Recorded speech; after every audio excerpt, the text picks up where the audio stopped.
ते तलाठी आहेत, त्यांनी टाईप करताना मिस्टेक केली. त्यांचं म्हणणं आहे की एक्सेल शीटमध्ये फीड करताना वेगळा फॉर्म्युला लावण्यात आला, त्यामुळं ते मतदान वाढत गेलं.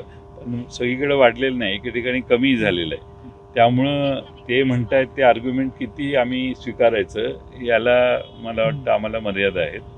पण त्यांचं म्हणणं काही असलं, टायपिंग मिस्टेक असली तरी इथल्या अपर तहसीलदारांनी जी आता आकडेवारी दिलेली आहे ती आम्हाला मतदान झालेल्या संध्याकाळी जी आकडेवारी मिळाली त्याला टॅली होते. म्हणून आता हे आम्ही आंदोलन आमच्या सगळ्या म्हणजे आमच्या फक्त राष्ट्रवादी शरदचंद्र पवार पक्षाचेच कार्यकर्ते नाही आहेत, इथं अपक्षांना फार चिंता आहे. अपक्ष देखील आलेले आहेत आणि ज्यांना वाटतंय की 100% आपलाच विजय ह्या हेराफेरीत होणार आहे त्यातले कोण आलेले नाही. त्यामुळे तुम्ही हा फरक लक्षात घ्यावा असं माझी विनंती आहे.